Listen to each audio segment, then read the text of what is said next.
गांव में fashion show. शहर की फैशन डिजाइनर रितु की शादी गांव के जमींदार शेर सिंह से हो जाती है। लेकिन शहरी कामकाजी रितु का गांव में मन नहीं लगता। क्या सासू माँ, ये गांव में तो कुछ नहीं है, मेरा दिल ही नहीं लगता यहाँ, क्या करूं मैं। अरे बेटा, जहाँ पति का कारोबार बीवी तो वही अच्छी लगती है ना। अब हम लोग इतने पैसे वाले हैं कि गांव में मेरे बेटे लायक लड़की ही नहीं मिली। अरे माँ, मैं तो ये बोल रही हूँ कि क्या करूं जिससे मेरा थोड़ा दिल लगे। अरे बेटा, मैं भी शहर की थी। यहाँ आकर मैंने गांव में स्कूल खोल लिया। बच्चों को पढ़ाती थी तो मन लग जाता था। तू भी कुछ देख ले जिससे गांव की बहू बेटियों का भला हो जाए और तेरे जमींदार ससुर जी का नाम भी हो जाए। रितु क्या करती, फैशन डिजाइनिंग वाले कपड़ों को गांव की औरतों पर कैसे ट्राई करती। लेकिन एक दिन, अरे क्या बात है डार्लिंग, बड़ी जल्दी उठ गई। और ये हाथ में फेविकॉल और कागज, कहाँ जा रही हो? मैंने सोच लिया है कि मैं अपना फैशन बुटीक खोलूंगी।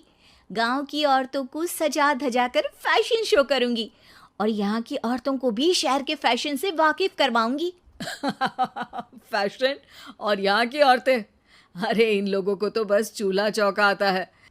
खाली समय में एक दूसरे के सर से जुएं निकालती हैं या फिर अचार पापड़ बनाती है। इन लोगों के बस की नहीं है फैशन को समझना। लेकिन रितु मानती नहीं। वो पूरे गांव में पोस्टर चिपका देती है कि किसी को भी नए डिजाइन के कपड़े पहनने का शौक है तो जल्दी जमींदार की बहू से मिले। लेकिन रितु की दुकान में 2 दिनों तक तो कोई आता ही नहीं। पर एक दिन, अरे कमला, क्या हुआ, क्या देख रही हो? ये पुतला देख रहा है दीदी। क्या दिख रहा है इसमें ऐसा? अब देखो तो दीदी, ये पुतला मेरे जैसा ही है ना, पतला दुबला लंबा, बस मैं काली और ये गोरा। तू ये बता, इस पुतले के कपड़े तुझे कैसे लग रहे हैं? अरे कपड़े तो बहुत ही सुंदर है दीदी, लेकिन तू ना बस कल इसी समय आ जाना और अपने जैसी 2-3 और को भी ले आना। अगले दिन कमला 2 लड़कियों को लेकर आ जाती है। रितु उन लोगों को अपने हाथ के सिले कपड़े पहनाती है और घर भेज देती है। उन लोगों को गांव की दूसरी औरतें भी देखती हैं। और फिर क्या, अगले दिन रितु जब दुकान खोलती है तो सामने बहुत सी औरतें उसके बनाए डिजाइनर कपड़े पहनने को तैयार खड़ी होती हैं। तुम लोगों को कपड़े के साथ ही हल्के मेकअप और स्किन केयर की भी क्लास देनी पड़ेगी। रितु गांव की औरतों को फैशन का ज्ञान देने में लग जाती है। एक दिन रितु का पति कहता है, अरे रितु, तुम्हारी फोटो पेपर में आई है। क्यों भाई, ऐसा क्या कर दिया मैंने, क्या लिखा है? अरे लिखा है गांव में होगा अब फैशन वीक। अरे हाँ, कल ना कोई फ़ोन आया था मीडिया वालों का, तो मैंने भी बोल दिया कि फैशन शो तो अब गांव में होगा। लग रहा है उसी की खबर बना दी है। तभी रितु को एक फ़ोन आता है।